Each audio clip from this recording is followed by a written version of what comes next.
Bus driver ने shortcut लेने के चक्कर में बस को एक वीरान टनल में घुसा दिया, पर उसने सपने में भी नहीं सोचा था कि ये टनल जो सिर्फ कुछ मीटर लंबी थी, उसमें वो 20 मिनट से ज्यादा से बस चला रहा है, फिर भी कोई एग्जिट नहीं दिख रहा है। पहले जब वो ग्रैंड टनल से जाता था तो नॉर्मल स्पीड में भी 15 मिनट में बाहर निकल जाता था। वो देश की सबसे लंबी टनल थी, पर अब हमें चलते हुए 20 मिनट से ज्यादा हो गए हैं। ये सुनकर ड्राइवर को भी बात सही लगी, तो उसने सबकी बात मानकर बस को वापस घुमा लिया।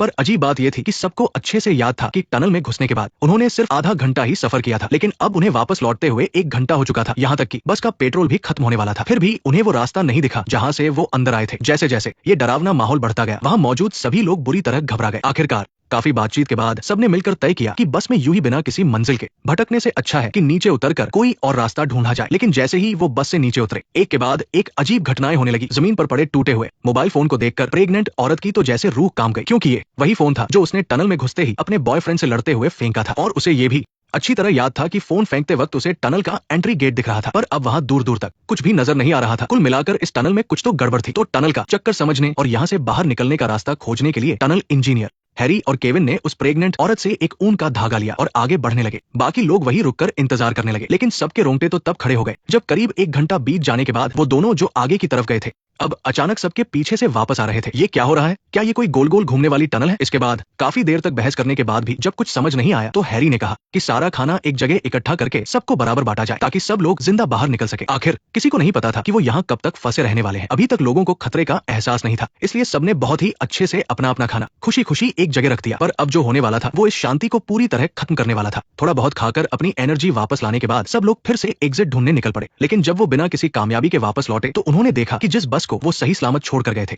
वो अब जंग खा चुकी थी और उस पर पूरी धूल जमी थी। यही नहीं, जो खाना उन्होंने अभी थोड़ी देर पहले इकट्ठा किया था, उसमें नूडल्स तो छोड़ो, पानी की बोतलें भी खराब हो चुकी थी। देखकर ऐसा लग रहा था जैसे कई सौ साल बीत चुके हों, इससे पहले कि कोई कुछ समझ पाता। अगले ही सेकंड टनल की सारी लाइटें बंद हो गई और फिर एक बहुत ही तेज चीख सुनाई दी, जिसके बाद ड्राइवर ने तुरंत बस की लाइटें जला दी। लेकिन इन कुछ ही सेकंड्स के अंदर इंजीनियर हैरी वहां से गायब हो चुका था और जमीन पर खून की एक लंबी सी लाइन बनी हुई थी। हालांकि डरे हुए लोगों के उलट केविन को बिल्कुल भी डर नहीं लग रहा था और वो बिना हिचकिचाए खून के निशानों के पीछे चल पड़ा। इससे साफ पता चल रहा था कि ये बंदा कोई आम इंसान नहीं है, और बाकी लोग भी उसे रोकने में नाकाम होकर मजबूरी में उसके पीछे चल दिए, क्योंकि अगर वो वहीं रुके रहते तो हो सकता था कि अगला शिकार वही बनते। पर सबसे ज्यादा चौंकाने वाली बात तो ये थी कि खून के निशान अचानक एक दीवार के पास आकर खत्म हो गए। क्या इसका मतलब ये था कि इस दीवार के पीछे ही बाहर निकलने का रास्ता है? ये सोचते ही केविन ने दीवार को चेक करना शुरू कर दिया, और जैसा सोचा था ये दीवार अंदर से खाली थी और इसके पीछे एक सीक्रेट कमरा छिपा हुआ था। केविन ने जब कमरे की अच्छे से तलाशी ली तो उसे इस टनल का मैप मिल गया। मैप के हिसाब से यहाँ कुल 18 टनल्स थी और ये सारी टनल्स एक दूसरे से जुड़ी हुई थी, और सबसे बड़ी बात, अगली टनल में जाने का रास्ता भी इसी सीक्रेट कमरे के किसी कोने में था। आखिरकार उन्हें एक कैलेंडर के पीछे अगली टनल में जाने का रास्ता मिल ही गया। जैसे ही सब लोग दूसरी टनल में पहुंचे,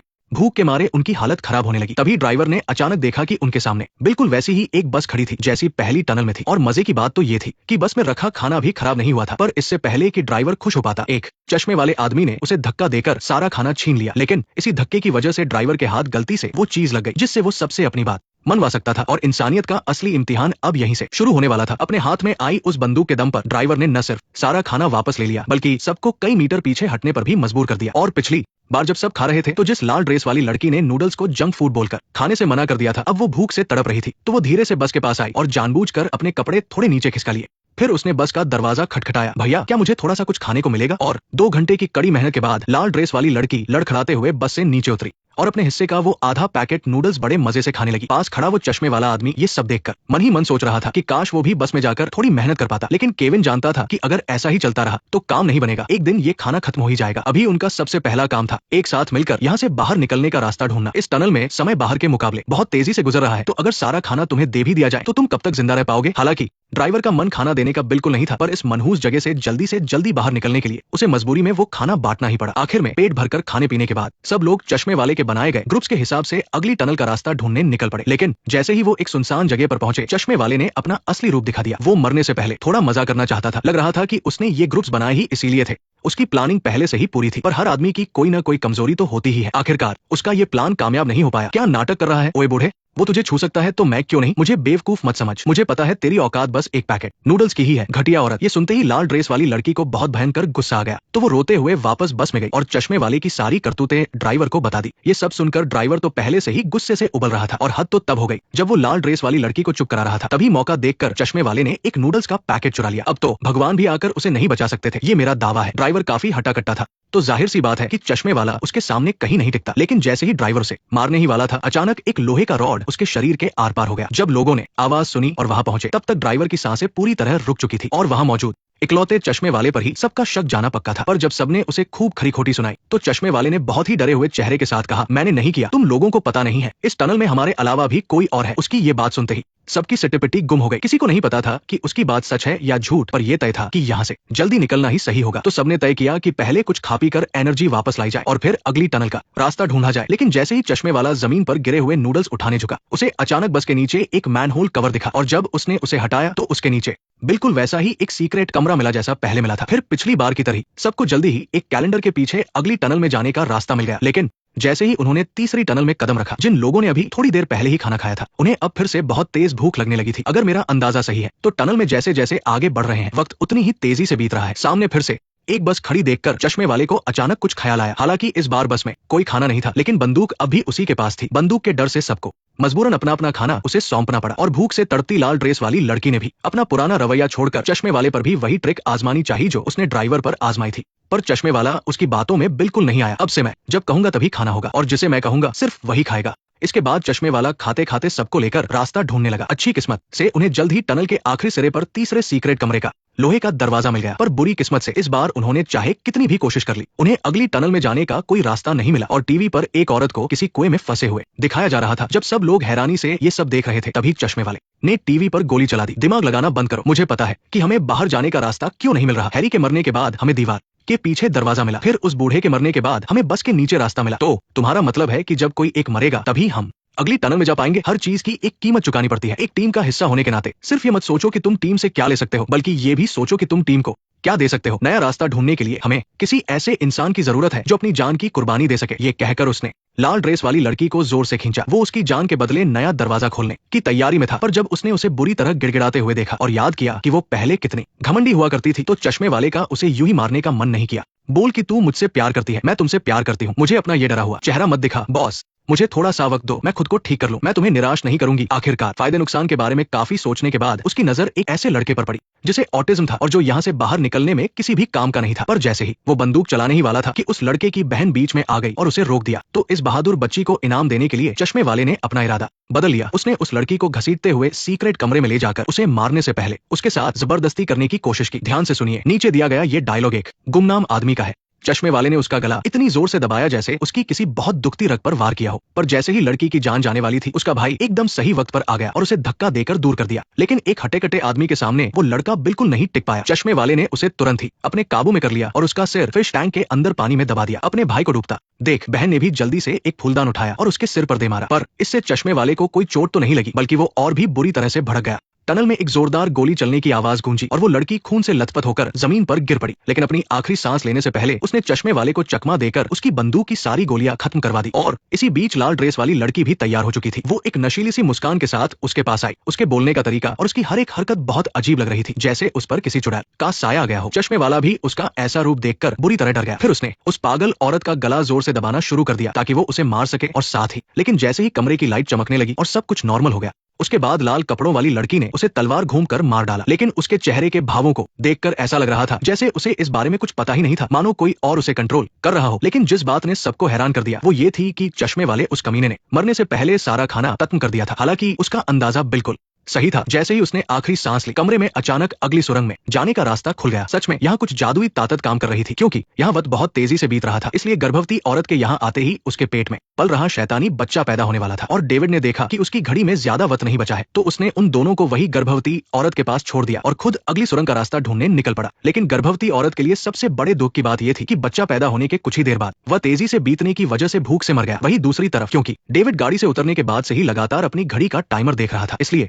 लाल कपड़ों वाली लड़की को लगा कि उसे पक्का कुछ पता है। इसलिए यहाँ से निकलने के लिए उसने चश्मे वाले की बंदूक डेविड पर तान दी और उसे बाहर ले जाने के लिए कहा। उस बंदूक में अब गोलियां नहीं बची थी, लेकिन इससे पहले कि वो कुछ पूछ पाता, चश्मे वाला गाड़ी के बाहर नजर आया। ये नजारा देखकर लाल कपड़ों वाली लड़की बुरी तरह डर गई। वो सुरंग में इधर उधर भागने लगी और आखिरकार एक ड्रेसिंग टेबल के सामने पहुंच गई। लेकिन इससे पहले कि वो कुछ समझ पाती, पीछे से किसी ने उसका गला रेत दिया। औरत और बच्चे दोनों के मारे जाने के बाद बाकी लोग भी सही सलामत आखिरी सुरंग तक पहुंच गए। सामने से आती तेज रोशनी को देखकर डेविड की खुशी का ठिकाना नहीं रहा। लेकिन तभी जैसे ही उसकी घड़ी का टाइमर खत्म हुआ, डेविड लैब में होश में आ गया। लेकिन बगल में बेहोश पड़े आदमी को देखकर वो बहुत ज्यादा परेशान हो गया, क्योंकि अगर ये आदमी अब होश में नहीं आया तो उसकी पत्नी की जान चली जाएगी। दरअसल 3 दिन पहले डेविड की पत्नी जब गाड़ी से घर लौट रही थी तो अचानक गाड़ी खराब होने से वो शहर के बाहर फंस गई। बड़ी मुश्किल से उसे एक ट्रक ड्राइवर मिला, लेकिन उसकी शक्ल देखकर उसने तुरंत उसकी मदद लेने से मना कर दिया। फिर वो पलटकर एक हैंडसम लड़के के पास गई, इस उम्मीद में कि वो उसे शहर तक ले जाएगा जहां से वो मदद ले सके। लेकिन उसने सपने में भी नहीं सोचा था कि शरीफ सा दिखने वाला ये आदमी असल में एक सीरियल किलर है, जिसे पुलिस पागलों की तरह ढूंढ रही है। और इस तरह वो भी लापता हो गई। क्योंकि ये छठा मामला था, इसलिए पुलिस ने भी इसे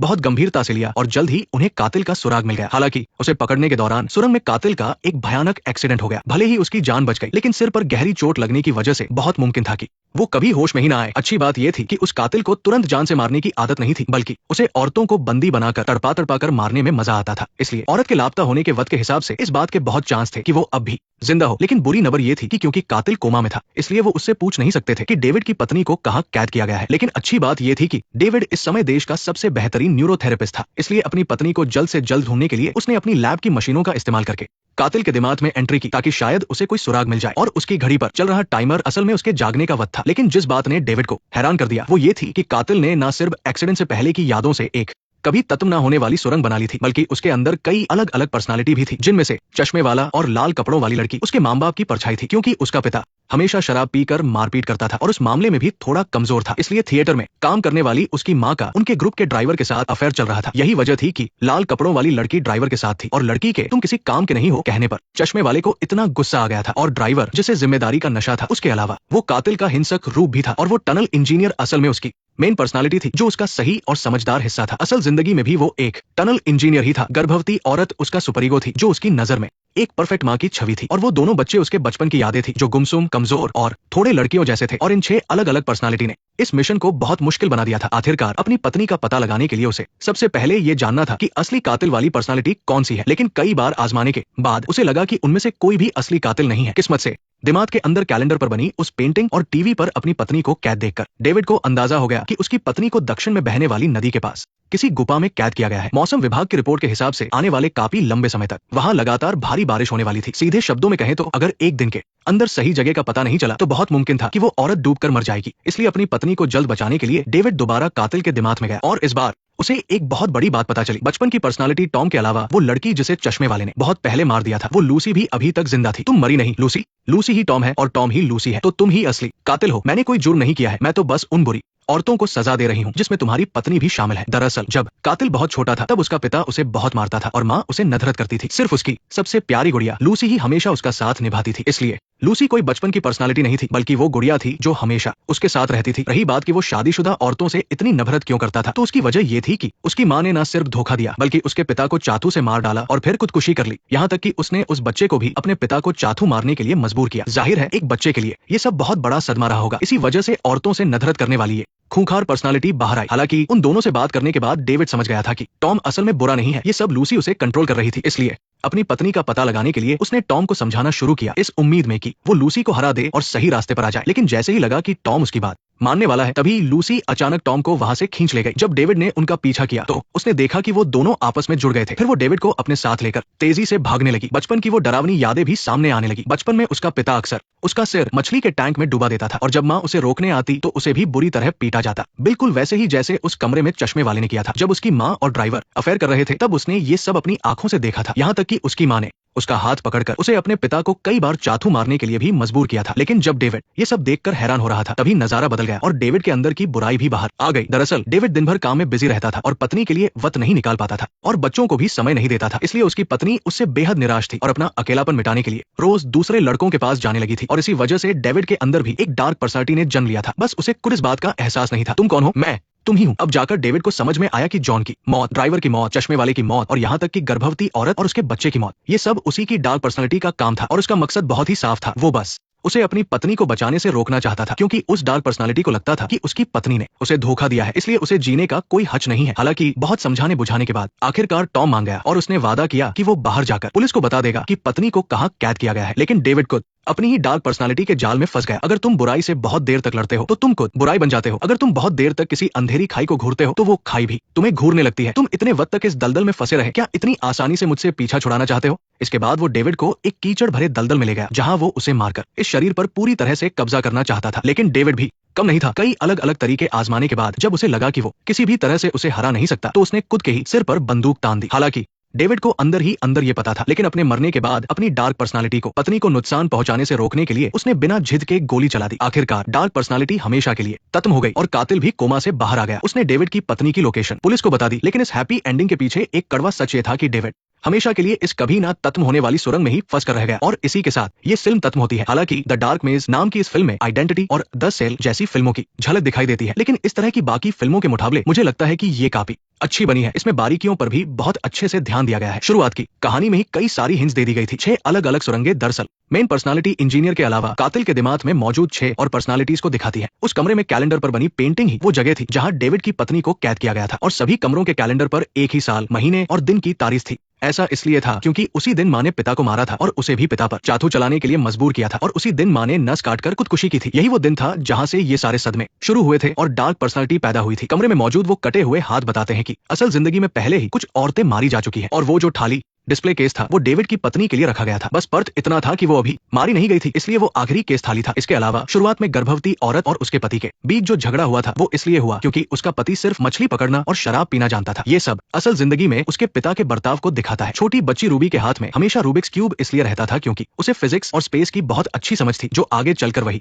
टनल इंजीनियर बनी। और लूसी ने कई बार सबसे कहा था कि बाहर जाने में क्या रखा है। ये दिखाता है कि कातिल असलियत का सामना नहीं करना चाहता था और वो ठीक नहीं होना चाहता था। वैसे मुझे लगता है कि जब इस फिल्म ने इतनी सारी फिल्मों से आइडिया लिया ही है, तो क्यों ना इंसेप्शन फिल्म का कॉन्सेप्ट भी इस्तेमाल कर लिया जाता। अगर मुझे इसका राइटर बनाया जाता तो मैं इसका एंडिंग कुछ ऐसा लिखता: डेविड ने खुद को गोली मारी और वो अपने अवचेतन मन से जा गया। फिर उसे पता चला कि असल में वही असली कातिल है। और वजह क्या थी? वजह थी उसकी पत्नी का धोखा, जिसकी वजह से वो औरतों से नफरत करने लगा और यहाँ तक कि उसके अंदर एक डार्क पर्सनालिटी पैदा हो गई। इसलिए लगातार 5 लोगों को मारने के बाद उसने अपनी पत्नी को भी कैद कर लिया, और इससे पहले उसने जो कुछ भी देखा और महसूस किया वो सब एक्सर्स द्वारा उसके दिमाग में बुना गया। एक सपना था, मकसद भी बहुत साफ था: डार्क पर्सनालिटी को बाहर निकालना और फिर उस डार्क पर्सनालिटी को खत्म करना, ताकि डेविड दोबारा एक अच्छा इंसान बन जाए और बता दे कि उसकी पत्नी कहाँ कैद है। तो इस बारे में आपका क्या ख्याल है? जैर कहानी यहीं पर खत्म होती है। मैं हूं सैम, जो मिस्ट्री और थ्रिलर फिल्में एक्सप्लेन करता हूं और कभी कभी कुछ मजेदार कहानियां भी लाता हूं। आज के लिए बस इतना ही, मिलते हैं।